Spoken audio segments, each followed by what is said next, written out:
La GDLN es una red espalhada por todo el mundo, en 120 países. El objetivo mayor es este de compartir conocimiento, experiencias de que soluciones que países empreenden, que países desarrollan, puedan ser aplicadas o pueden ser aprendidas como también soluciones en otros contextos. El tema de hoy es un tema sumamente importante y yo creo que vamos a tener una mañana bastante productiva en esta troca de experiencia. Agradezco a la doctora Claudia Vini de hacer la presentación y también la asociación con WWP, que también va a ser explicada en la presentación. Entonces, muy grato por estar acá y vamos a empezar el seminario. Gracias, profesor Bernardo. Ahora paso la palabra a doctora Claudia. Hola, buenos días. Es un placer estar aquí hoy compartiendo un poco lo que es WWP, estar con ustedes de GDLN. Yo gostaria de empezar hablando un poco que cuando estamos hablando de pobreza, pobreza hoy no se entiende más que es posible que se acabe que se tenga un mundo sin pobreza simplemente con la cuestión de crecimiento económico. O sea, no se puede simplemente dejar que la economía va bien y que todo se estabilice y esto va a garantizar el fin de la pobreza. Sabemos que el desarrollo económico genera desigualdades sociales. Entonces es necesario tener, y esto está muy claro hoy, políticas activas que contrabalanceen los desequilibrios, la desigualdad que es generada. Entonces, en este contexto que estamos hablando, que hay una comprensión que es necesario, sin duda, tener crecimiento económico como un prerequisito para que se tenga más riqueza, ser compartida, pero que se tiene que tener políticas, instrumentos, y de esto que vamos a hablar hoy, que de hecho garanticen una reducción de desigualdad, que garanticen la mejoría de la vida, de las condiciones de la población pobre. Entonces, en este contexto que yo quiero empezar, porque Brasil ha trabajado mucho en los últimos años. Yo tuve la oportunidad de trabajar en el gobierno, en la construcción de este nuevo modelo de desarrollo que intentó colocar las personas más pobres como parte de la economía, de la inserción social. Entonces, en este modelo observamos hoy una procura, una búsqueda muy grande por conocimiento de la experiencia brasileña. ¿Por qué? Porque la experiencia brasileña innovó mucho. Entonces, que percibimos hoy cuando miramos después de 13 años en que empezamos a hacer de hecho una política, una construcción efectiva de implementación, de estructuración de políticas sociales, es que Brasil ha hecho una construcción de herramientas, de plataformas que de hecho garantizaron una integración mejor de la política voltada para este público que es la población más pobre. Entonces, en este sentido que yo voy a hablar un poquito de la experiencia brasileña y después mostrar cómo la experiencia brasileña de aprendizaje, que es WWP, el mundo sin pobreza, cómo estamos intentando producir materiales para dar más visibilidad para cómo fueron hechas estas plataformas, estas herramientas, o sea, cómo Brasil ha conseguido producir, construir, de hecho, políticas, instrumentos y esta plataforma de integración de protección social que garantiza una inserción y una inclusión social de gran parte de la población brasileña.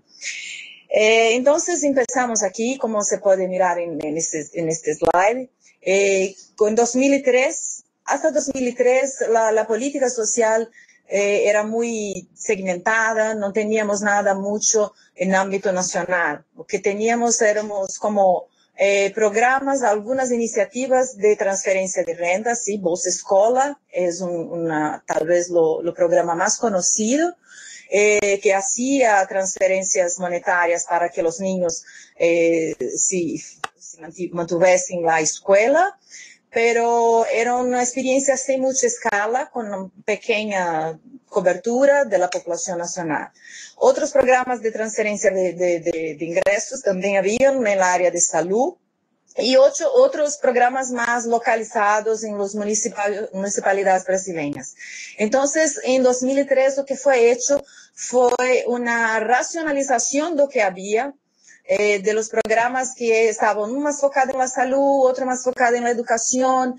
Esto fue como una racionalización en el sentido de crear un programa único que aprovechaba mucho de que la existía, no fue construir de nada, fue aprovechar lo que había en términos de registros, en términos de contrato con el Banco Nacional que hacía la transferencia de los ingresos.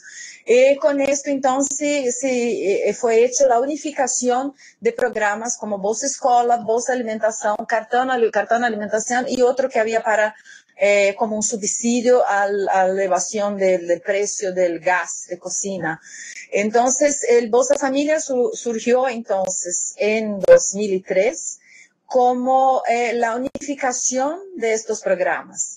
Entonces, como que se cerró la puerta de entrada de los programas que existían anteriormente, y a partir de 2003, fue octubre de 2003, empezó a tener solamente un programa con reglas comunes, con una forma de ingreso al programa. Para adentrar en el programa había una puerta única, que es el registro único para programas sociales, que yo voy a hablar un poquito.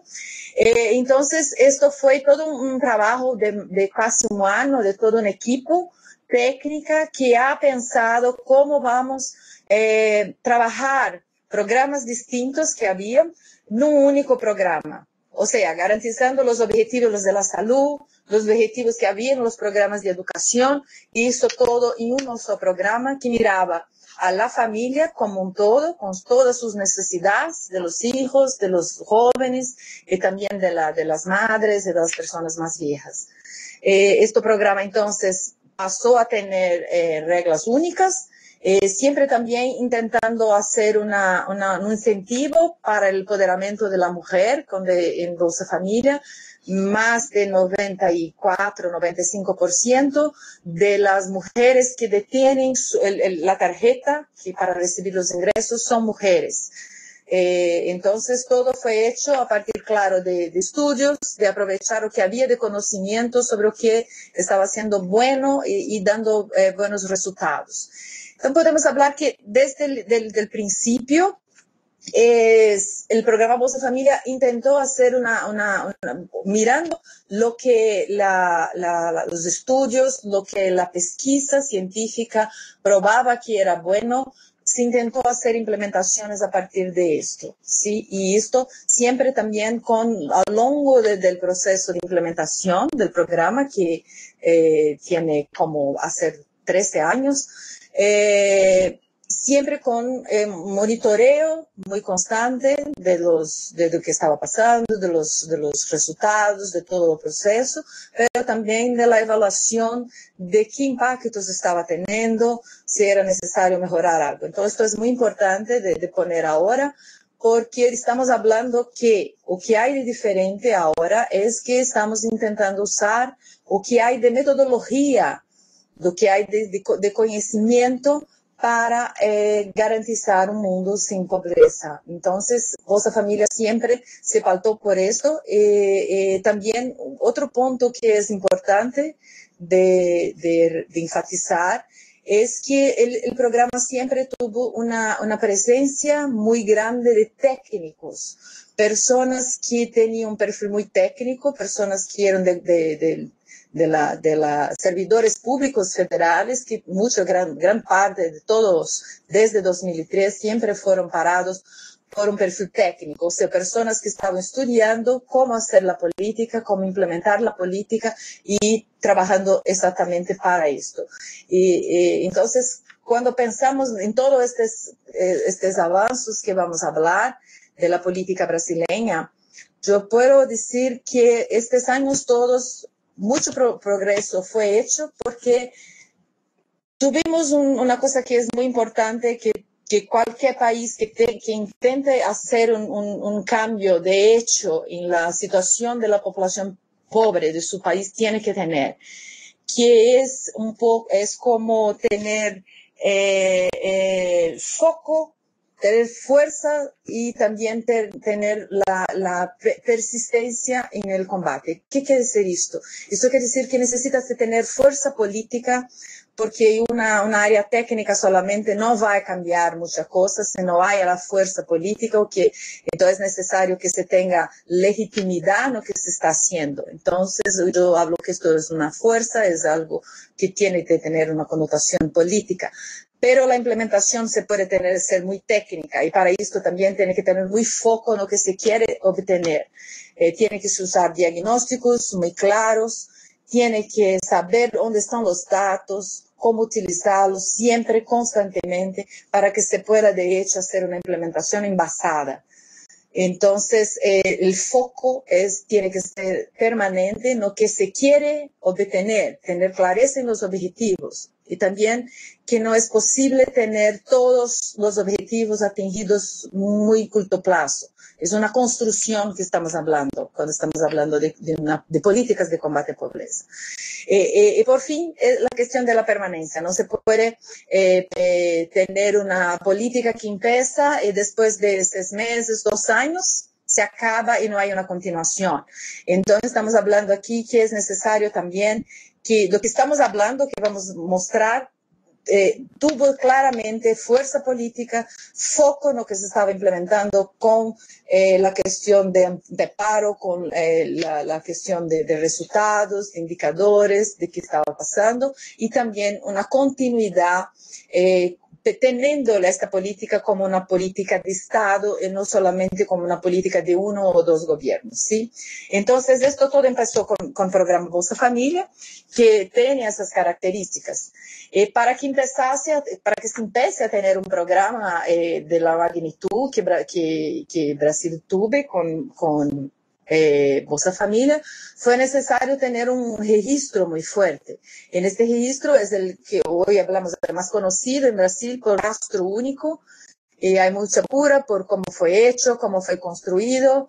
Este es un instrumento que hace la identificación y caracterización socioeconómica de todas las familias brasileñas que tienen bajos ingresos. O sea, es como un censo de la población pobre brasileña. Y con esto, como hay muchas informaciones que son recolectadas, es un registro que es muy rico y que puede fornecer como un diagnóstico, características muy claras de cuáles son las carencias, cómo es el acceso de la población en la parte de salud, de educación, cómo son sus condiciones de vivienda. O sea, hay muchas informaciones en este registro y es un registro que lo más importante es actualizado. Nosotros sabemos que hay muchos registros que empiezan, hacen un barrido, después con el tiempo no se tiene más recursos y entonces no se actualizan las informaciones.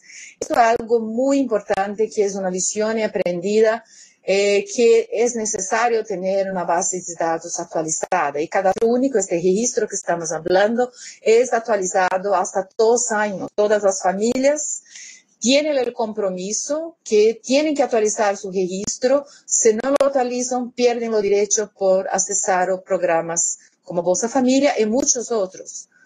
Porque estamos hablando que en 2003, Registro Único, el Cadastro Único brasileño, empezó a hacer el registro del Bolsa Familia, pero con avances tecnológicos, fue siempre mejorando la calidad de sus datos, fue como que organizando una red en todos los estadios y municipalidades brasileñas. Esto es un punto muy importante que yo quiero llamar la atención, es que Brasil también innovó haciendo no solamente un programa que es hecho centralizadamente.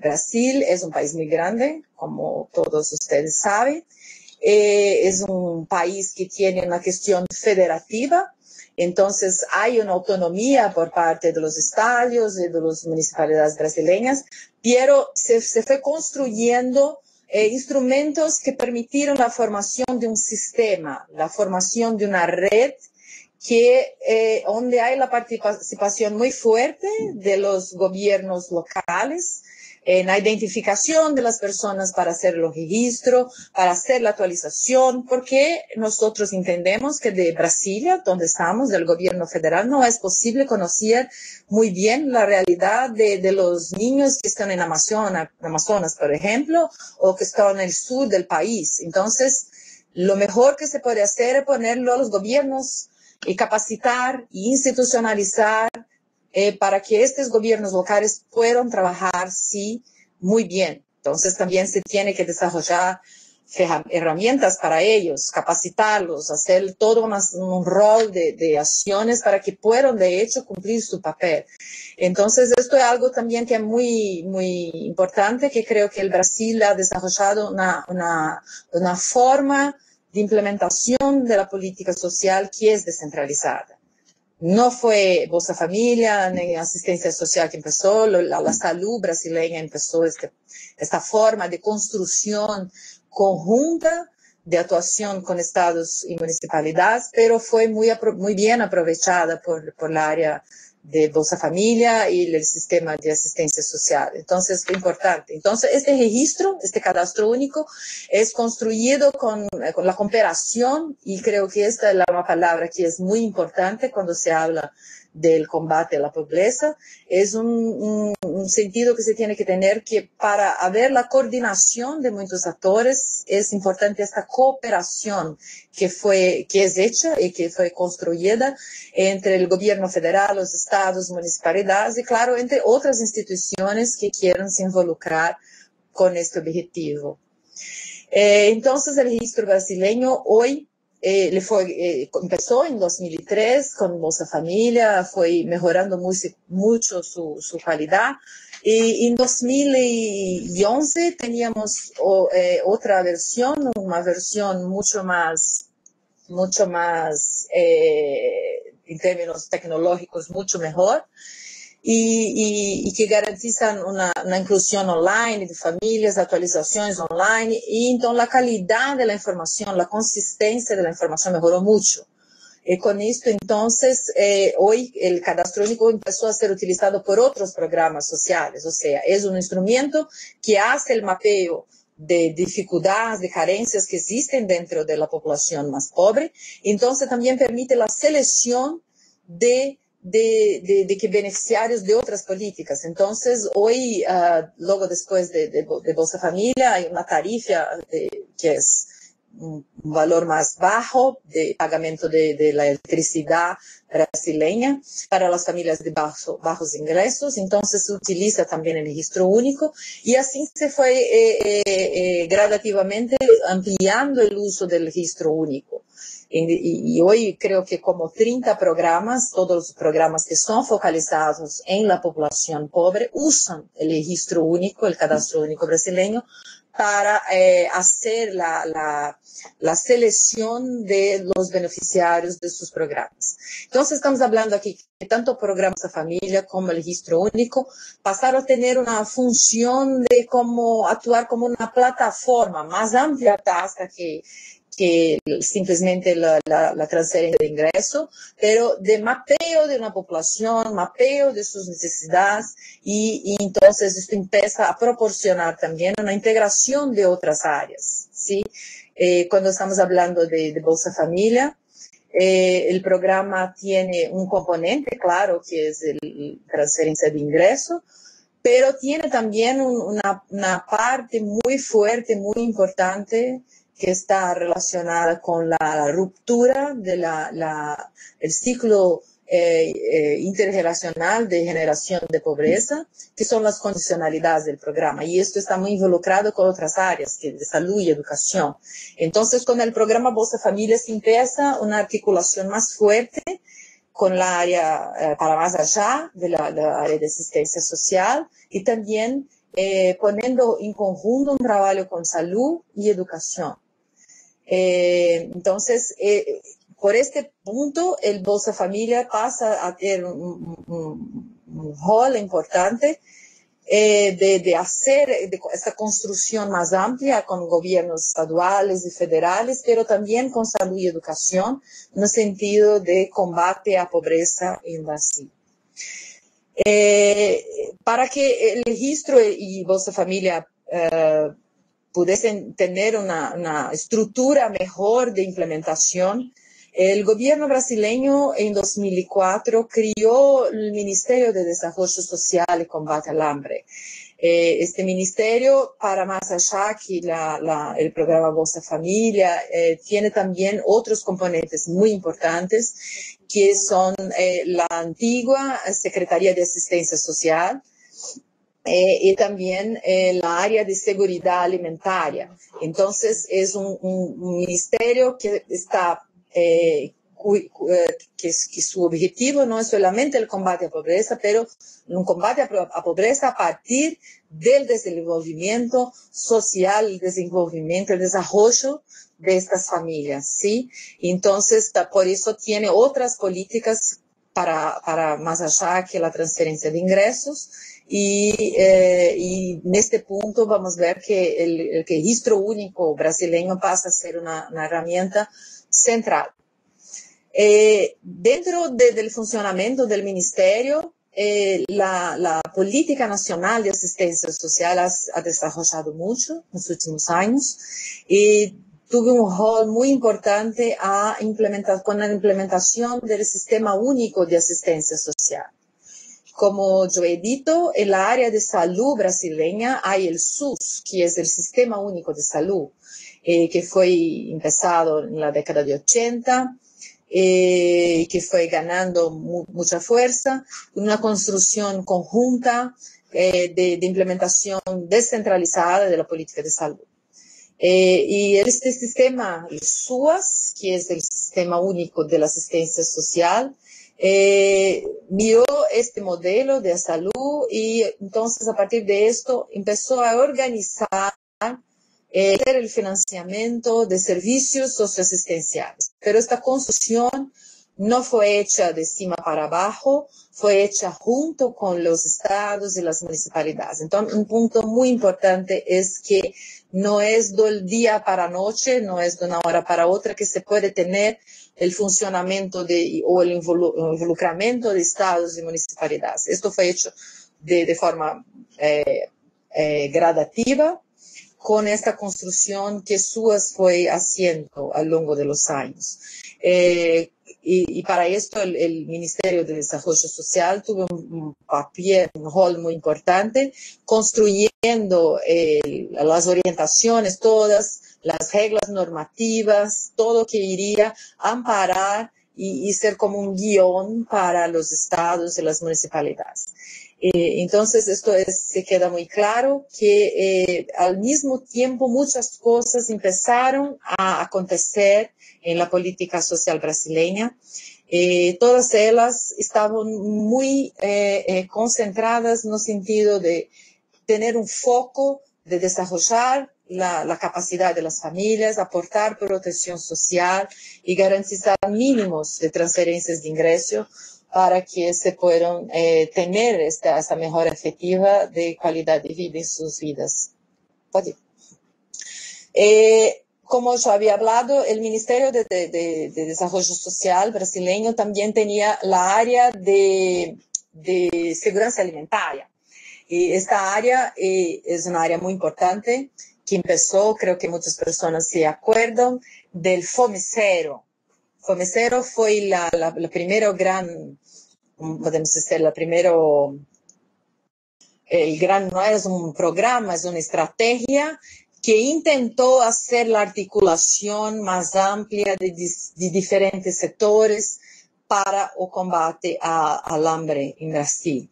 Esto fue una iniciativa muy importante porque mostró la necesidad del trabajo conjunto intersectorial entre diferentes áreas. Yo pienso que en el momento en que empezaron con el fome cero, el hambre cero, no se tenían desarrollado los instrumentos, todo lo que era necesario para que de hecho pudiese tener un funcionamiento 100%. Con el tiempo estas herramientas sí fueron siendo construidas y entonces los resultados fueron siendo muy mejores después. Pero el papel del fome cero fue muy importante al mostrar la necesidad de este trabajo articulado entre diferentes sectores no solo para el combate al hambre, pero vamos a ver también para el combate a la pobreza de manera más general.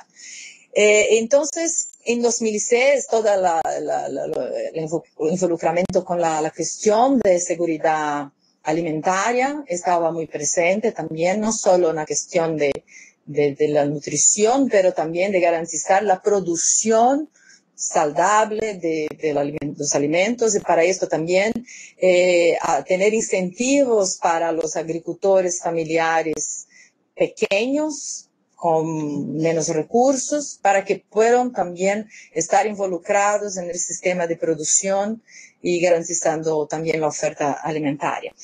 2006, entonces, nosotros en Brasil tuvimos este Sistema Nacional de Seguridad Alimentaria, que es como otro sistema que se empieza, pero que se trabaja muy articulado en verdad con los sistemas del SUAS y otros, porque también tiene la fórmula de trabajar con estados, con municipalidades, y entonces, solo que mirando más en la cuestión del derecho humano a la alimentación, en esta perspectiva de garantizar este derecho.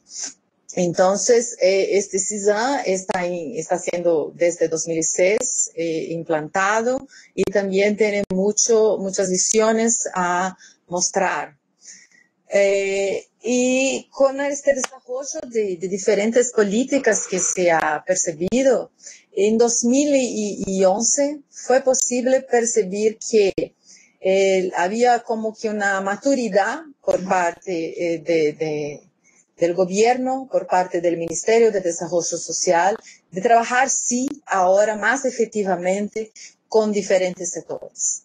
Entonces, siempre estuve claro que pobreza es un factor multidimensional, o sea, a múltiples causas, y entonces, para trabajar en estas causalidades es necesario trabajar en un modelo más amplio de políticas.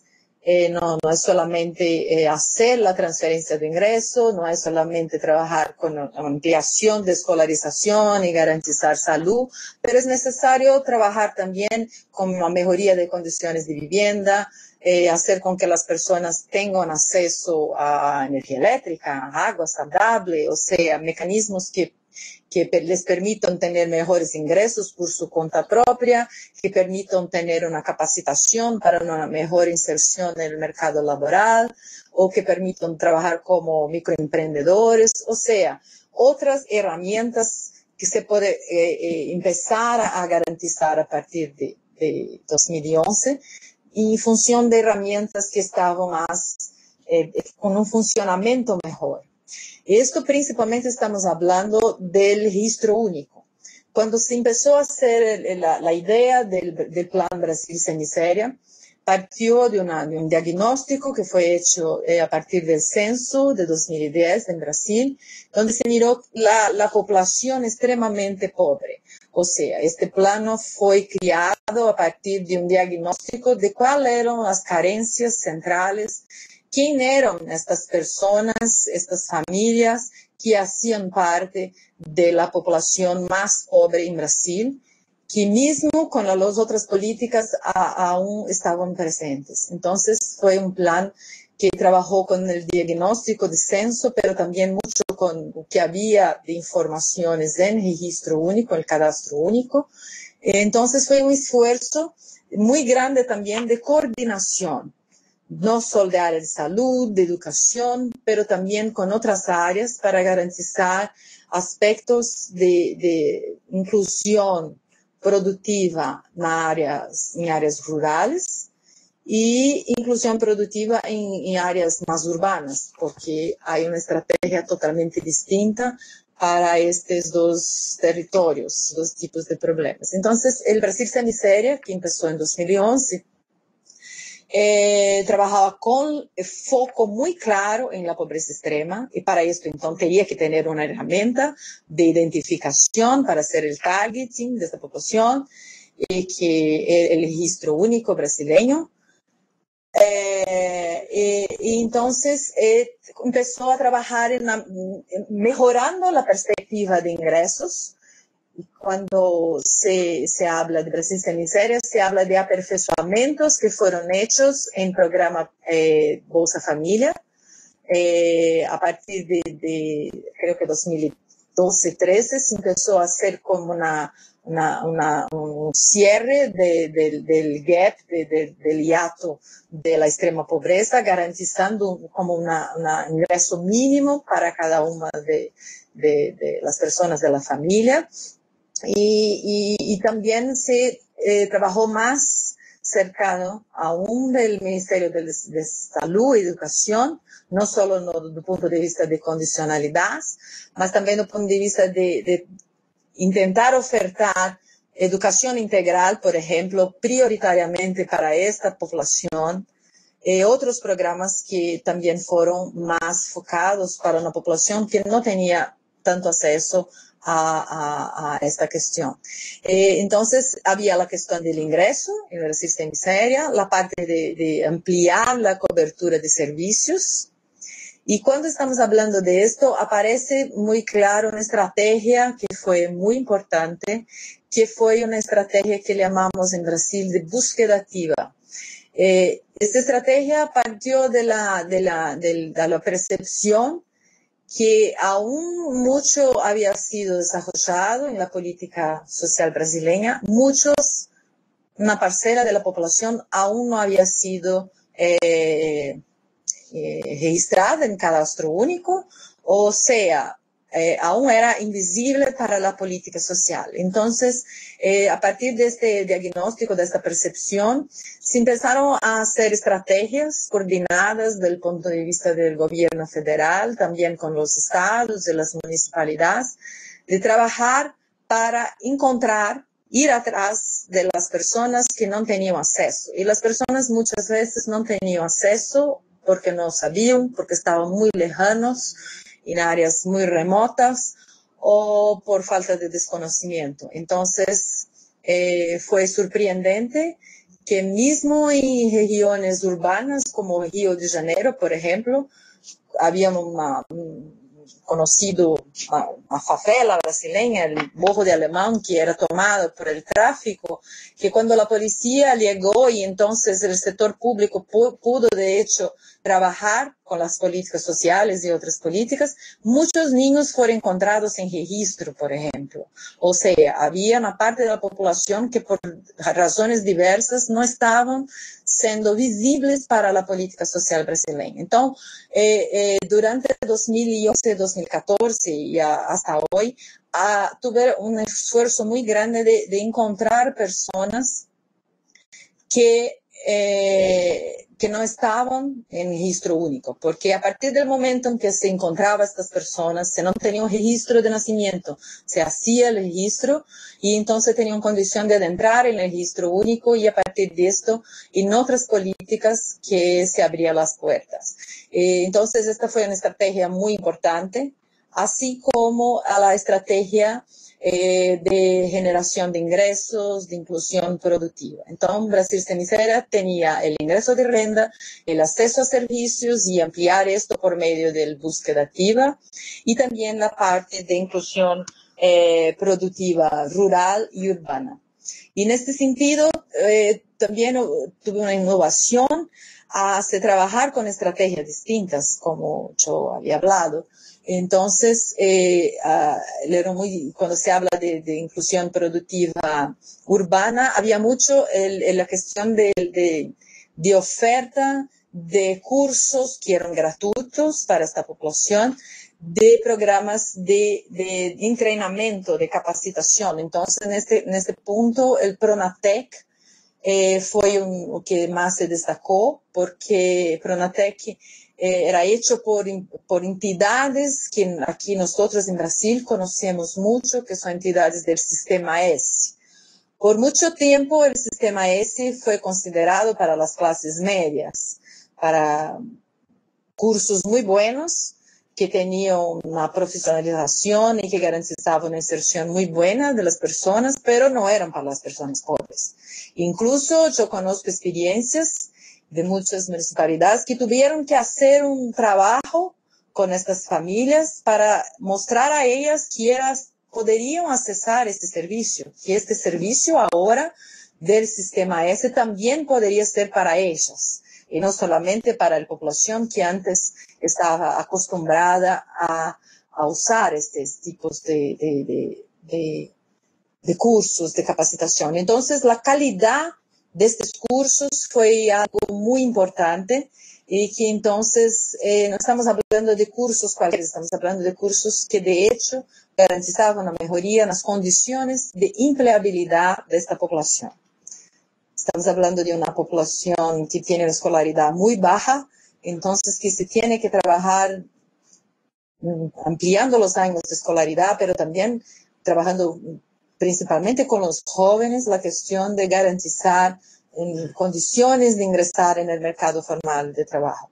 Do punto de vista de estrategias urbanas, no solo el Pronatec, pero para otras personas que no tienen o la escolaridad necesaria o que tienen algún otro tipo de vocación, como lo microemprendedor individual, que entonces como un microemprendedor, una persona que tiene su negocio no como autogestión, también fue muy incentivado. Y lo importante es que todas estas políticas que fueron desarrolladas en este momento tenían un foco muy claro en la población extremadamente pobre. O sea, con el registro único se garantizaba que solo una persona que estaba con el perfil de cadastro único podría accesar estas políticas. Entonces, fue un esfuerzo de Brasil muy grande, pero con foco muy fuerte. Entonces, cuando se tiene más foco, es posible tener más fuerza y una articulación mejor para mejores resultados. Esto es algo muy importante en esta estrategia.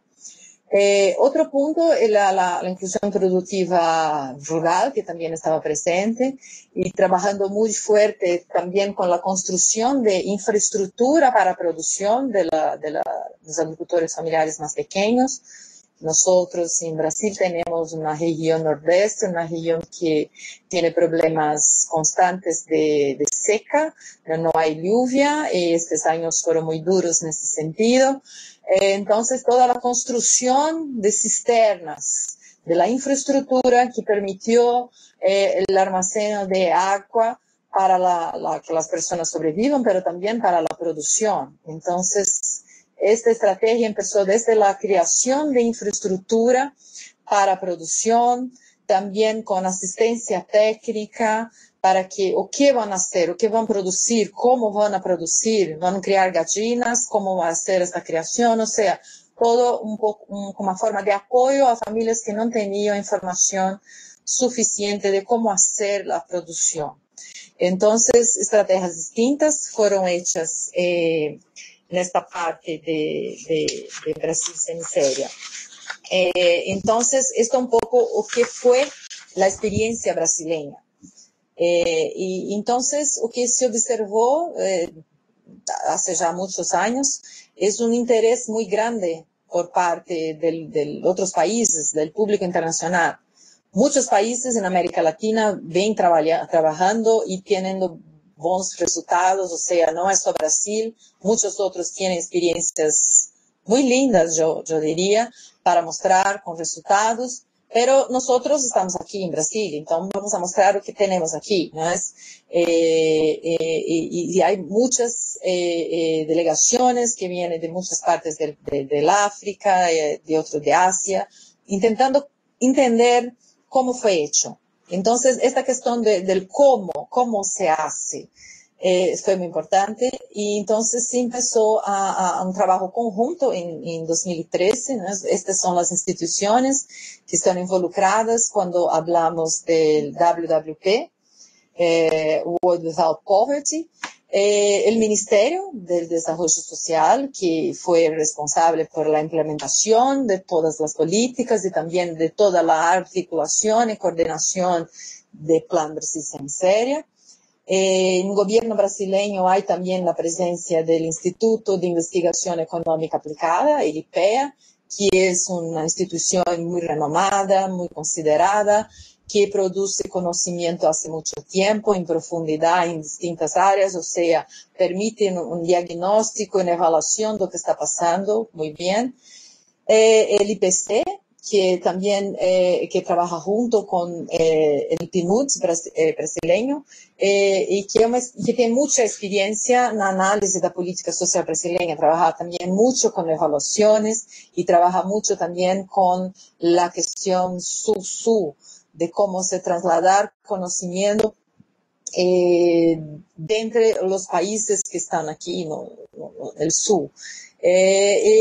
Yo soy representante del Banco Mundial y también hacemos parte de esta experiencia que es WWP. Entonces, la idea del banco es que la pobreza sea eliminada, podemos acabar, erradicar con la pobreza hasta 2030. Entonces, todo el trabajo que he hecho es de conocer, de saber cómo se puede hacer, o cuáles son las mejores herramientas, qué plataformas se puede trabajar para integrar y racionalizar la política social. Entonces, esta iniciativa de Un Mundo Sin Pobreza que estamos hablando hoy, mira en la experiencia brasileña, y intenta, fue hecha, ¿no?, por estas cuatro instituciones, a partir de fue firmado un memorando de entendimiento entre las cuatro instituciones en 2013. Y desde entonces trabajamos, ¿puede pasar?, en la perspectiva de producir materiales que intenten mostrar cómo Brasil ha hecho. O sea, cómo fue la construcción, en primer momento los productos intentan dar una idea de una presentación, una introducción, o qué es cadastro único, por ejemplo, o qué es programa Bolsa Familia, o qué es sistema único de asistencia social, programa de adquisición de alimentos. Hay muchas cosas, muchas iniciativas en Brasil. Entonces, la idea de Mundo Sin Miseria, World Without Poverty, es trabajamos muy juntos, todas estas entidades, documentando lo que fue hecho, difundiendo para los otros, porque lo que vemos es que los países son muy distintos, las historias, la economía política es distinta, pero cuando se está en la práctica trabajando con la implementación de políticas, los problemas son muy parecidos.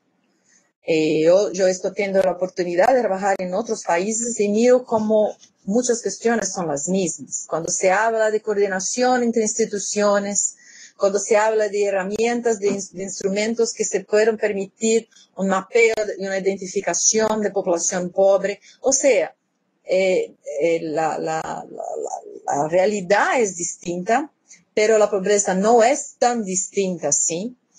Las cuestiones son siempre las mismas, la baja escolaridad, dificultades de acceso a servicios, poca visibilidad dentro de la sociedad, o sea, son problemas que tienen que ser trabajados por todos los países. Y la forma como se va a trabajar puede ser herramientas que pueden ser adecuadas, flexibilizadas para su realidad, la forma como los gobiernos están acostumbrados a trabajar, pero tienen componentes muy comunes y que la iniciativa brasileña tiene mucho a enseñar.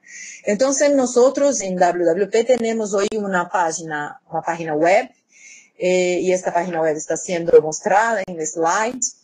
Y por medio de esta página es posible tener todo acceso a los materiales, ¿sí? Entonces, ¿cuál es el objetivo central de esta iniciativa? Con que se pueda abrir un espacio para discutir enfoques que son innovadores. Estamos hablando de implementar políticas con herramientas que de hecho hacen diferencia, que traen resultados efectivos. Y esto que estamos queriendo hablar, queremos traer para la iniciativa. Documentar todo el desarrollo que ven siendo hecho, no solo en Brasil, pero no tenemos piernas para ir a todos los países, empezamos por acá. De la implementación, de cómo se fue hecho el monitoreo, porque esto es central, si tú no monitoreas no sabes lo que está pasando, no tienes condiciones de arreglar lo que no está pasando bien, entonces esto es central también, de evaluar. Entonces intentamos mostrar cómo esto fue hecho y así también tornando más sencillo este intercambio de conocimiento, así como estamos haciendo hoy, hablando de Brasil, hablando de otras cuestiones, de otras preguntas que ustedes pueden tener, ¿no es? Entonces, la idea que todas las personas que trabajan con políticas sociales o que tengan interés por esta área, están preocupadas con la cuestión de la pobreza, nosotros hacemos este tipo de documentación, ¿no es? Para que se pueda envasar lo que hablamos, que son los tomadores de decisiones, de lo que funciona, lo que no funciona, lo que tiene de hecho impacto, resultados. Entonces, esto para que es el objetivo de WWP. Nosotros tenemos una oficina que se queda aquí en Brasilia, en Brasil, no IPC. Y entonces, tenemos un trabajo conjunto, como yo hablé, del Ministerio de Desarrollo, de IPEA y nosotros del banco. Ahí la idea básica es que ustedes puedan también mirar estos documentos y nos dar también un feedback de si están de acuerdo, si ayudan o no. ¿Se puede pasar? Entonces, teniendo en mente que no es un tipo de investigación cualquiera, no estamos detrás IPC está haciendo evaluaciones, IPEA tiene su propio trabajo, pero nosotros estamos intentando mostrar cómo fue hecho, lo how to, cuáles son los ingredientes, lo que es necesario para que una política o una herramienta funcione. Y en el caso brasileño intentamos mostrar también cuando se habla de trabajar de forma descentralizada con municipalidades y estados. Toda la producción de conocimiento que es hecha en español, en inglés, portugués y en breve tenemos también luego el francés. Entonces la idea es que lo máximo de los países puedan de hecho tener acceso a este conocimiento. Hoy, si ustedes entran en la página de WWP, van a mirar que hay informaciones sobre el registro único, o qué es, cómo fue hecho, incluso el formulario. Hay muchas dudas sobre esto. Como, ¿qué informaciones son recolectadas? Entonces hay toda una explicación de qué se busca, cuál es la búsqueda de aquella información, para qué es, cuál es el significado. Todo esto está en el site de WWP. También sobre el programa Bolsa Familia, un poco de su historia, cómo funciona, cómo son las condicionalidades, cómo es el sistema de pagos. Pero estos son materiales básicos que están disponibles y vamos a avanzar más. Estamos trabajando también con otras cosas. Aquí ustedes pueden mirar un poco de lo que hay. Este verde, el registro único, el que yo hablaba del formulario, que tiene con detalles o qué es exactamente las preguntas que son recolectadas. Hay también materiales que diseminamos que fueron hechos por otros parceros, como por ejemplo el Ministerio de Desarrollo Social, que habla del Bolsa Familia, de sus características, de resultados de evaluaciones, de impactos que fueron muy bien comprobados. Entonces, son publicaciones muy técnicas, ¿sí?, que nosotros hacemos para compartir este conocimiento. También tenemos algunos eventos que son más cerrados para dentro de los países que estamos trabajando, como estamos trabajando ahora en un seminario que trabaja con la integración de bases de datos, cadastro único es la puerta de entrada para los programas sociales, pero en Brasil tenemos otras bases de datos de la previdencia social, de las pensiones. Entonces, cómo trabajar de forma más conjunta, más integrada en la discusión que estamos trayendo, y para eso con la ayuda de otros países que van a profundizar las discusiones. Vamos a tener también un evento para discusión de las políticas sociales en ámbito de la realidad de la Amazonia, que es un seminario que estamos hablando panamazónico, para discutir la protección social para una población que tiene características distintas de lo restante. Entonces, lo que es necesario para que se pueda, de hecho, llegar a estas personas con servicios que son adecuados a su realidad. Tenemos también vídeos, ¿no?, que se puede bajar y entender de una forma tal vez que no exija tanto leyendo o todo así, lo que son los conteúdos de Brasil. Y tenemos newsletters donde se puede firmar, ¿no?, y recibir, y con esto se va a tener lo que pasa de nuevo, que fue incluso en el site, de eventos, de vídeos que tenemos. Vamos a tener, creo que probablemente que va a ser marzo o abril, otro webinar que producimos, que va a trabajar un poco una cuestión que es muy importante, mas no todos los países se atentan a esto, que es la cuestión de la comunicación. Y sobre todo la comunicación con las personas que van a beneficiar de los programas. ¿Cómo se hace la comunicación con una población que tiene características distintas de comprensión? ¿Cómo se escribe una carta? Entonces, Brasil tuve una experiencia muy grande con Programa Familia, y la idea es trabajar un poco de qué se aprendió en términos de cómo hacer comunicación con esta población. Esto va a ser, y vamos a divulgar, y esperamos que ustedes tengan interés en participar. También este seminario que yo ya hablé en abril de integración de bases de datos, y también estamos dentro de esta recolección de conocimiento. Percibimos que los gobiernos estaduales y hasta municipalidades brasileñas también innovaron mucho. Tiene su propio rol de participación en el desarrollo de las políticas. Entonces, estamos también trabajando con estudios de caso, o sea, vamos a profundizar análisis de algunas experiencias subnacionales. Ya tenemos una de Bahía que luego vamos a poner en el site, que es una experiencia que habla de la inclusión productiva urbana que fue hecha en el estado de Bahía, que tiene muchas lecciones aprendidas, porque los estudios de caso no se mira solamente lo que pasa bien, pero lo que no pasa bien es igualmente importante, porque no se debe hacer o se puede hacer de una forma diferente. O sea, no se necesita pasar por los mismos errores que los otros pasaron, se puede como que saltar esta parte, entonces empezar de que de hecho funciona, lo que es mejor, ¿no es? Entonces, la idea de estos estudios es trabajar en esta cuestión.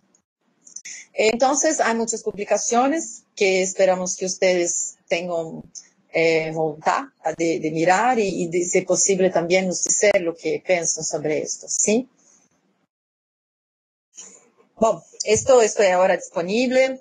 Agradezco mucho a todos ustedes que se quedaron hasta el final, y también a nuestros organizadores, nuestros parceros aquí en Brasil. Sí, muchas gracias. Estoy disponible. Si puedo contestarlos, estoy acá para esto. Sí.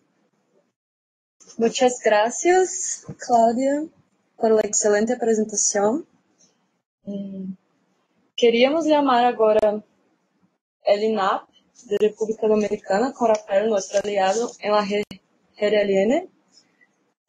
Rafael, si puede, por favor, conectar su cámara.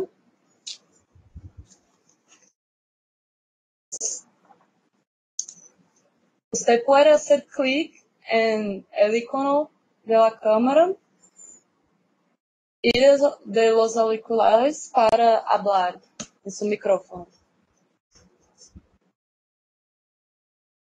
Y los otros participantes, por favor, pueden hacer preguntas y comentarios en el chat a la derecha de la pantalla.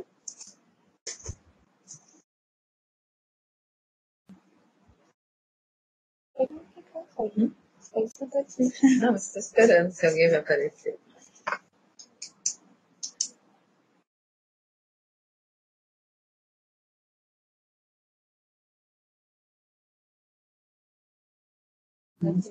Enquanto Elena conecta su cámara, voy a rodarlos en el chat privado. Tenemos una pregunta para Claudia.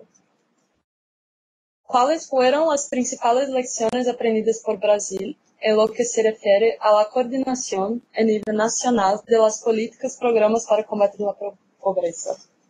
Claudia, por favor. Creo que podemos empezar. Sí. Sí, sí. Bueno, entonces esta cuestión es muy importante, la cuestión de coordinación y la coordinación en caso de Brasil, no estamos hablando apenas en la coordinación a nivel nacional. Yo me concentrar en esto para contestar, pero la cuestión de coordinación también fue muy importante en los otros niveles de gobierno. ¿O qué se percibe que todo es una construcción? En el caso de la coordinación del programa Bolsa Familia, por ejemplo, que creo que fue donde se empezó más fuerte, la coordinación con asistencia social, salud y educación, un ingrediente muy importante fue la cuestión de la normativa legal, o sea, existía un arreglo conjunto entre el Ministerio de Desarrollo Social, el Ministerio de Salud y también del Ministerio de Educación, que ponía muy claramente las atribuciones de cada uno, los compromisos firmados para acompañamiento de condicionalidad, por ejemplo. Entonces creo que no se puede empezar nada si no hay algo que de hecho tenga un respaldo como que normativo. No necesita ser una ley, pero tiene que tener algo así, porque la situación, sobre todo cuando se empieza un tipo de coordinación, los arreglos son muy frágiles, entonces todo se puede perder muy fácilmente. Y si tú tienes algún amparo legal, esto ayuda mucho. Entonces creo que una lección aprendida, sin duda, es la cuestión de tener una legalidad, algo que garantice políticamente también, desde el punto de vista legal, que esto debe existir, que hay la responsabilidad, que hay compromisos que tienen que ser asumidos por cada uno de estos. Esto es un punto muy importante. Pero después se tiene que desarrollar la cooperación. Yo pienso que si miramos para las condicionalidades de Bolsa Familia, y hoy prácticamente todos los niños son acompañados en la escuela porque hay una relación muy buena con la educación, los sistemas que funcionan bien.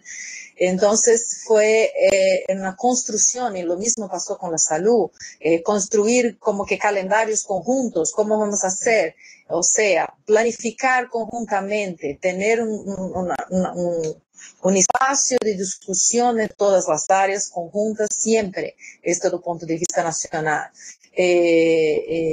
Entonces es importante que la construcción tiene que partir, tiene que tener la participación de todos, la perspectiva de que todos están trabajando juntos para un mismo fin, todos quieren y todos tienen interés en garantizar mejores calidades de vida para las personas, con salud, educación y todo más. Entonces, para esto que estamos trabajando y para esto vamos a trabajar de forma cooperativa. Entonces, esto también es algo que es importante. Entonces, traer los actores todos para trabajar conjuntamente. Y en esto, en el caso del brasileño, no se puede pensar de trabajar si no sea con sistemas.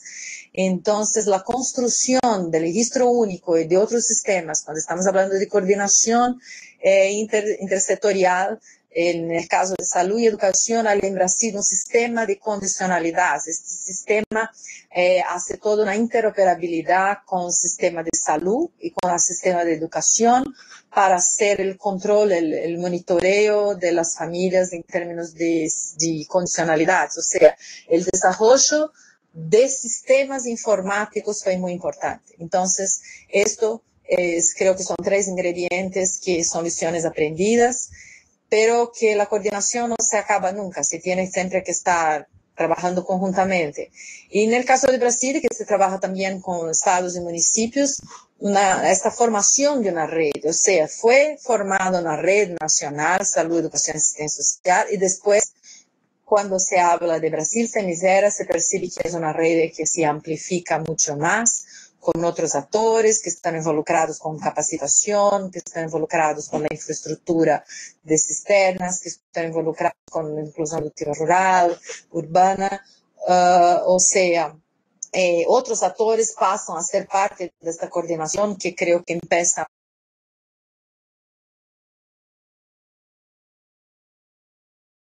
primeramente. Entonces creo que lo mismo que pasó, que fue esta formación que yo llamo de formación de una red, se pasó también con los gobiernos estaduales y gobiernos federales. Entonces creo que estos son aspectos muy importantes cuando se habla de lecciones aprendidas.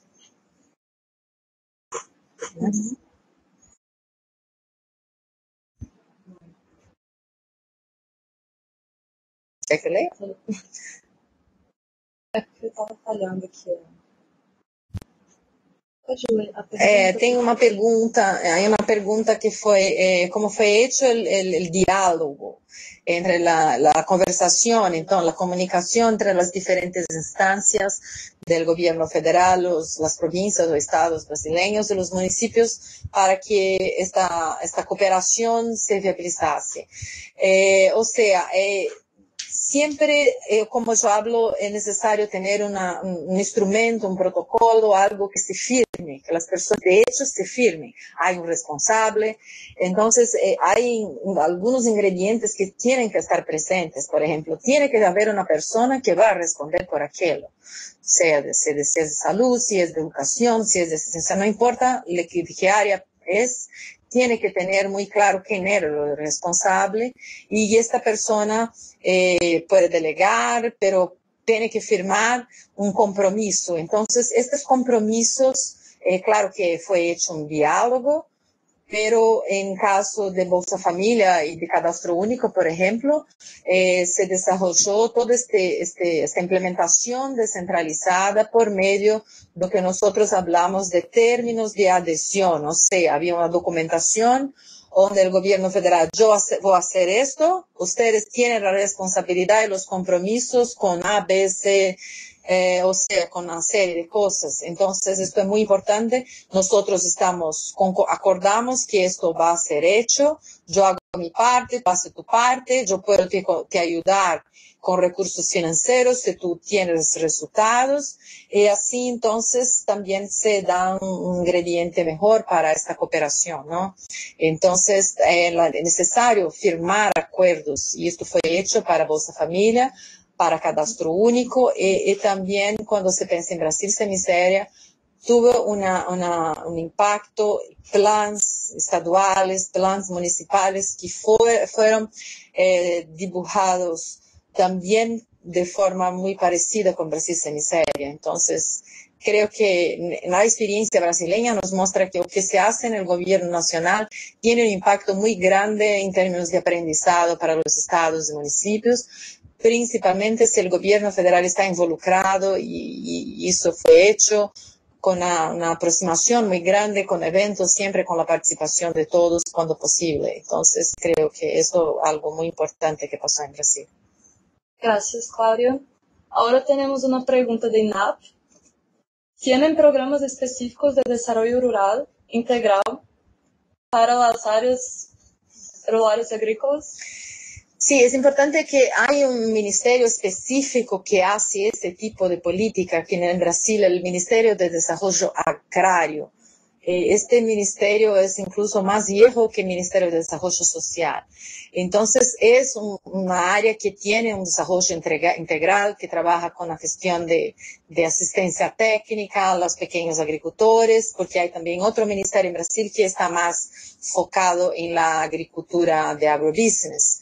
Entonces son políticas distintas para los agricultores familiares, hay políticas de crédito como el PRONAF, o sea, hay una institución específica para esto. Lo que es importante que cuando estamos hablando de pobreza, estamos hablando también de una articulación muy fuerte que acontece, que pasa entre este Ministerio de Desarrollo Agrario y el Ministerio de Desarrollo Social.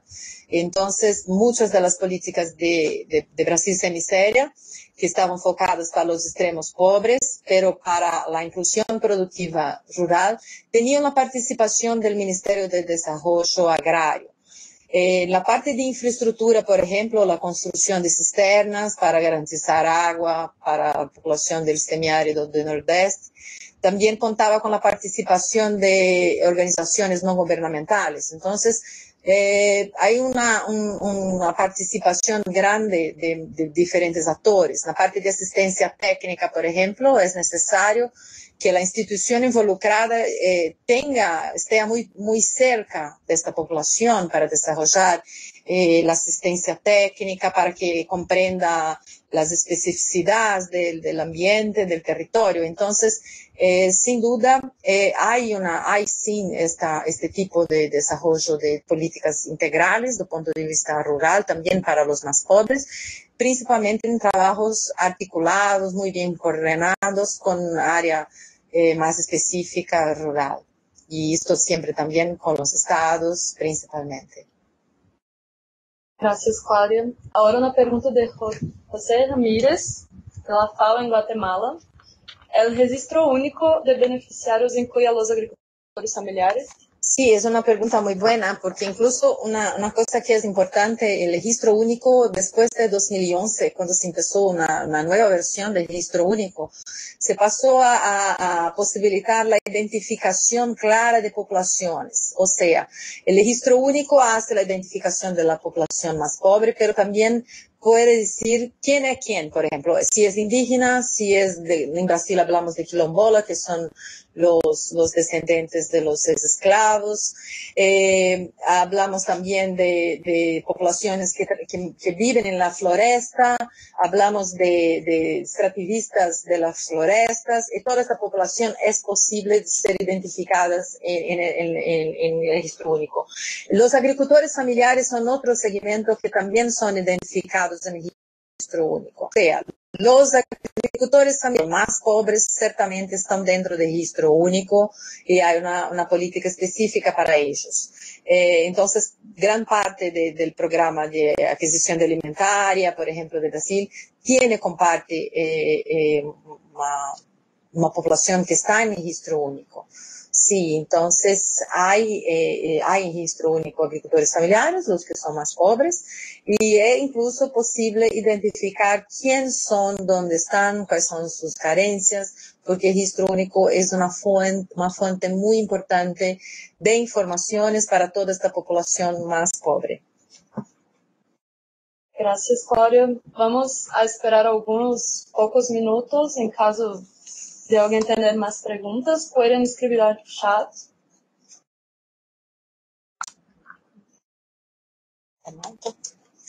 Bernardo. Depois. Não? Deixa eu perguntar mais. A gente aguarda um pouco. Tá? Acho que pode colocar, né, Bernardo? Tá? Tá bom. Só me ajuda aqui. Não, deixa que eu... Ai, eu não sei, filha, tu me cair.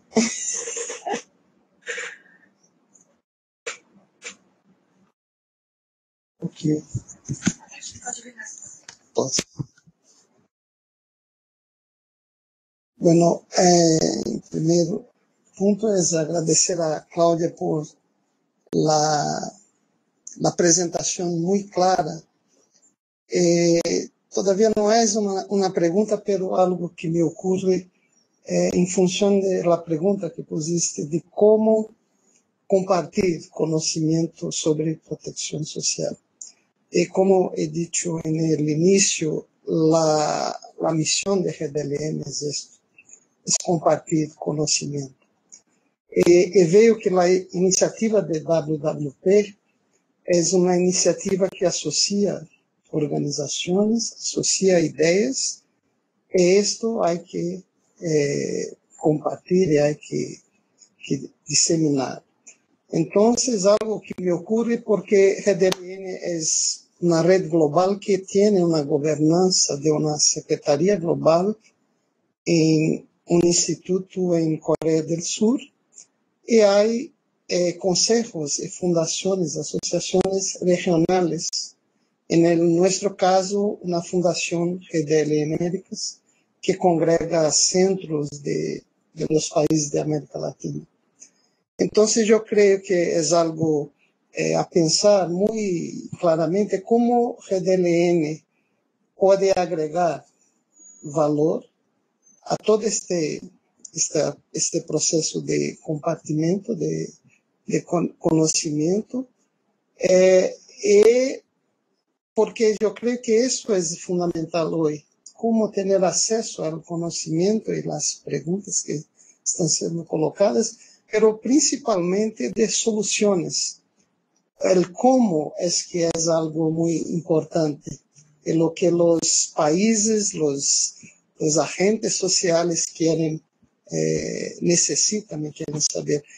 Yo creo, por la presentación, que Brasil avanzó mucho y puede ser un punto inicial que fue, pero ahora el grande reto es cómo ampliar detrás de los otros. Y en esto yo creo que GDLN puede tener un rol que tenemos que pensar todavía, pero gracias. Sí, me gustó mucho escuchar esto porque esto es nuestro gran reto ahora. Estamos trabajando en la documentación de qué pasó en Brasil, pero sabemos que hay muchas otras experiencias muy lindas con resultados que pueden ayudar mucho. Entonces creo que es bueno escuchar esto porque podemos tener otro tipo de actuación y cómo traer de los otros países. Sí, esto que hacemos en Brasil, cómo nos organizar para que otros países produzcan su propio conocimiento, ponemos todo en WWP. Esto sería muy lindo, maravilloso, me gusta. Vamos a marcar una reunión para esto. Gracias, Claudia. Ahora, José Ramírez, ¿cómo podemos concretar o solicitar para compartir esta experiencia de registro único de beneficiarios desarrollado por Brasil con los funcionarios del país? Esto es gran parte de lo que yo hablé sobre el registro único está disponible en el site WWP. Hicimos una webinar específica hablando del registro único que está disponible. Es posible mirar los materiales. Entonces, también si hay interés podemos hacer otra webinar de registro único. Esto siempre tiene mucha procura, las personas quieren tener otros tipos de preguntas. Entonces, lo principio, el inicio, empezar con buscando el material en WWP. Creo que convido a todos de hecho, adentrar en el sitio del www.org.br,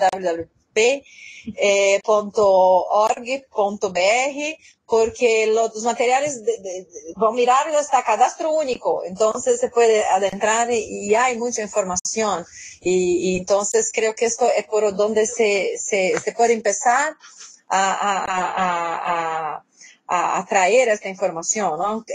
Estoy aquí con el material que me dice que de registro único tenemos 8 productos específicos, o sea, hay material abundante, estamos preparando más cosas, pero creo que para empezar ya tenemos una cantidad de materiales que pueden ayudarlos a trabajar esta capacitación, ¿no? A trabajar un poco de entender o que hay o que no hay. Y incluso yo tengo que decir que es muy importante aprovechar lo que el país ya tiene, ¿no?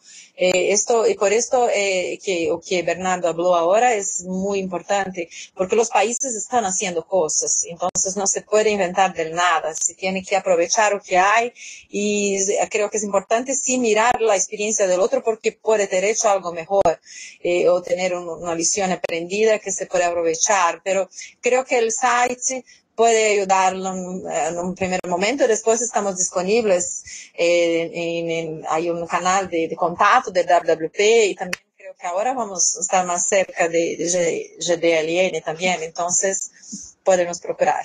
Y el sitio está disponible en español e inglés. Sí.